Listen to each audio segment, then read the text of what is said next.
àǹtí ṣeun àǹtí tá à ń wá sọ fún mi wípé inú mọ́tò tó ń gbà wọn lọ sínú campus làwọn ti pàdé arákùnrin yìí. Àwọn jọ wọ mọ́tò kò wá sí change,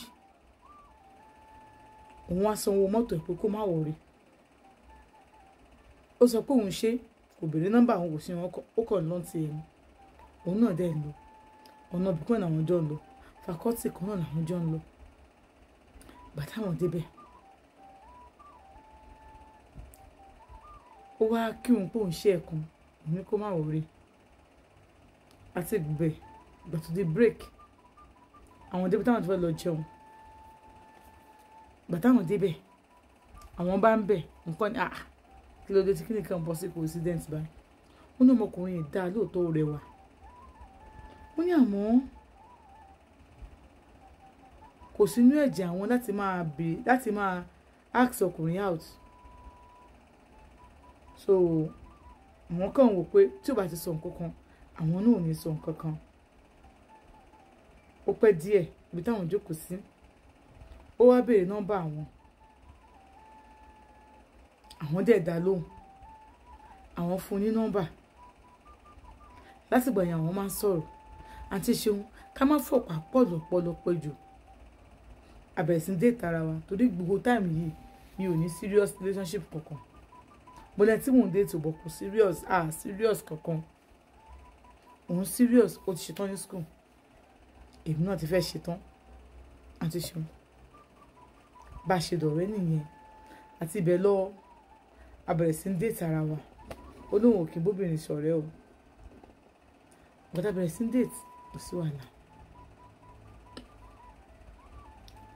Àǹtí ṣeun nílé wọn flat nílé wọn tí wọ́n ń gbé òkè làwọn wà, 2-story building ni òkè làwọn wà. Wọ́n gba àwọn èèyàn sísàlẹ̀ bíi tenant wọ́n wà nísàlẹ̀, so òkè wọn yẹn ibẹ̀ ni. Ó ní ẹnìkan bẹ̀ tó introduce mi pé mọ́mí òun délé. So brother ẹ̀ náà àwọn náà wà ń bẹ̀, ẹ̀gbọ́n ọkùnrin wọ́n wà ń bẹ̀ pẹ̀lú ìyàwó wọn. Ilé wọn yẹn ó tóbi lókè wípé oníkálukú ló ní yàrá tiẹ̀, but they share the same sitting room, but sitting room méjì ló wà ń bẹ̀. So ẹni tó pè ní mọ́mí yẹn mo máa ń bá wọn bẹ̀ dáadáa. So mo ẹ̀ṣẹ̀ máa lọ síbẹ̀, wọ́n ti mọ̀ mí, kódà tí má débẹ̀ tí má ti wo yàrá ẹ̀ èmi ò kí ń fẹ́ jáde. Yàrá yẹn gan, yàrá tó jẹ́ yàrá tiẹ̀ òun ti dá sí méjì, ó ti fi ṣe sitting room and parlour ní yàrá tiẹ̀. Gbogbo yàrá yẹn ló tóbi, bó ṣe kọ́ nìyẹn àwọn ló yé. Wọ́n ní bóyá kọ́sà yẹn náà nìyẹn. So tó bọ̀ wọ́n padà divide ìsàlẹ̀ sí room and parlour tó padà fi rent. So ilé wọn dùn gan, wọn kì í lédè wọn kẹ́ ẹ bá jà. Ó ní àbúrò kan lẹ́yìn, ó dẹ̀ ní ẹ̀gbọ́n ọkùnrin méjì. Ẹ̀yìn kan náà ẹ̀gbọ́n ọkùnrin ẹ̀ kò sí Nàìjíríà, àwọn wà ní abroad.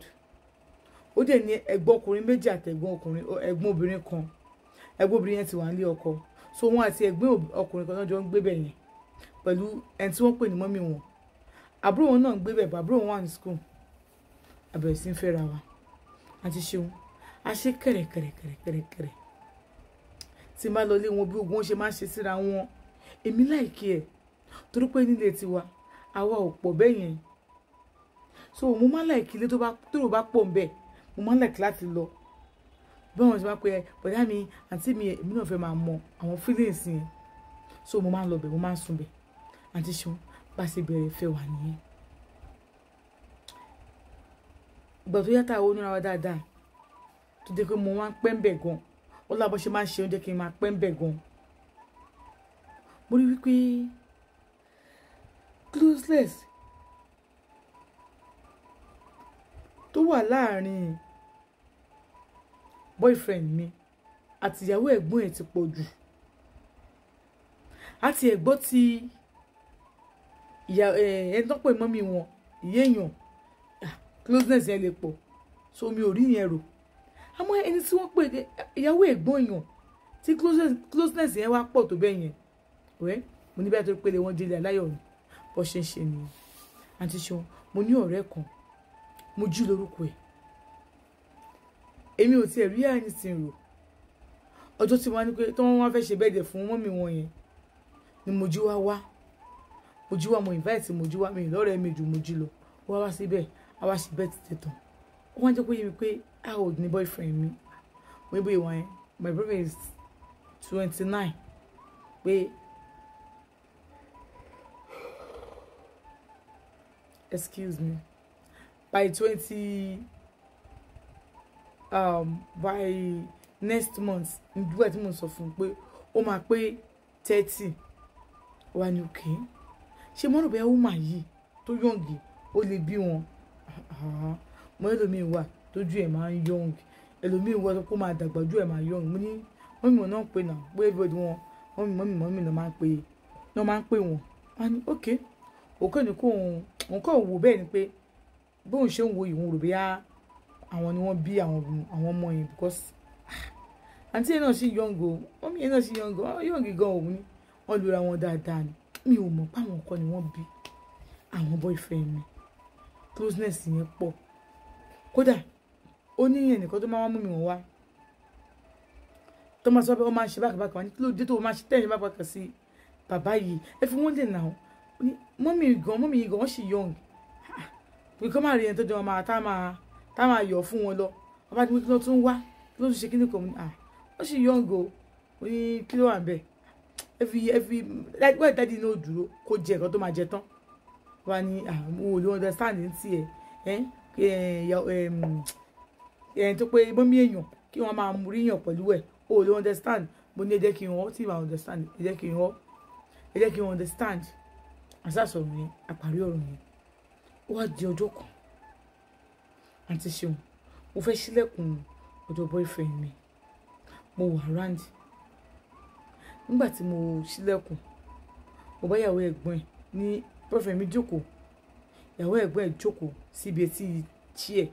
Ṣé ọkọ mi sọ fún mi pé boyfriend mi ti sọ ọ̀dọ̀ tẹ̀ dúró máa ń padà, gbogbo wọn náà ló sọ ọ̀dọ̀ wọn dúró máa ń padà. Bọ́ mi ò kí n wo yàrá àwọn olùkú bẹ́yìn. Àyàfi tí boyfriend bá force mi pé àwọn wà ń bẹ kí n wá. So mo sáré pọ́jú kò sí ti bẹ́ẹ̀dì. Ìgbà tí màá fi wọlé bí kí èmi dì máa kọ́jú ara wọn kí nìkan wá sáré wọlé ẹ mọ̀ bó ṣe máa sáré ṣe síra wọn. Èmi ò tiẹ̀ rí rò, mo ní bóyá bí ṣáà gbé mi kúrò ńbẹ̀. Àǹtí Ṣeun, mo gbé mi kúrò ńbẹ̀ mi ò rí rò, mi ò tiẹ̀ bá rò rúkọ bẹ́ẹ̀ sí wọn pé ìyàwó ẹ̀gbọ́n ẹ̀ pẹ̀lú boyfriend mi wájú máa ní ìkọ̀rọ̀ àpò, mi ò rò sí wọn. Bá kú mẹ́ǹtẹ̀ mi mo ẹ̀ bá lọ àtìgbà yóò máa change wá sí mi. Tí n bá wá àwọn ọmọ ẹ̀ tó máa bá mi ṣeré kò jẹ́ kó bá mi ṣeré mọ́, ó ṣe máa ṣe gbóngbóng. Kí ló ṣẹlẹ̀, kí ló dé? N bá sọ fún boyfriend mi pé ìyàwó brother ẹ̀ o ó ṣe bákan sí mi o, kí ló dé, kí ló ṣẹlẹ̀? Ó ní kí n má wọrí kí n má rí yẹn rò pé òun máa bá sọ̀rọ̀ lọ sí àbá sọ̀rọ̀. Ọ̀tọ̀ wá rí mi ní òun ṣe gbóngbóng sí mi, ó ní nǹkan tó ń rò ní kí n má bínú. Nígbà tí mo rí pé ajá tó rí ni tó ń gbó tó ń yọ̀ mọ́ ni tó ń dùrù tó wá rí ni tó ń gbó. Bí ò bá ṣe pé nǹkan wà lára èèyàn nǹkan wà lára ajá ni ló yẹ kí n sọ fún boyfriend. Ṣé ṣe mọ̀ pé ìyáálé mi náà jẹ́, èmi ò gbọ́dọ̀ wojú wọn. So tó yẹ mi sọ fún boyfriend mi ní ara o àwọn oníkè against mi o láyé àgbà tí mo ti ń wá tí wọ́n bá ọmọ ọ̀ràn kan wá no ó ní nǹkan táwọn face ni o, èmi ò lè understand ni kí n jọ torí Elédùmarè kí n jọ pé bàbá ọkọ wọn dẹ̀ ń bínú sáwọn ó ní pé àwọn bá yín jà. Mo ní bá mi jà bẹ́ẹ̀ kọ́ mo yẹ sọ fún mi kọ́ ni kó bá mi sọ fún mi pé ṣé mo ṣẹ̀yìn ni kẹ́ ẹ sọ fún mi kí n bẹ̀yìn kẹ́ ẹ má bínú. Ó ṣe mí o, kí lè fẹ́ fi ṣe mí? Ẹ ṣe mí náà. Ok ẹ ṣe máa. Ó dẹ̀ sọ̀rọ̀ ó dẹ̀ rẹ́rìn.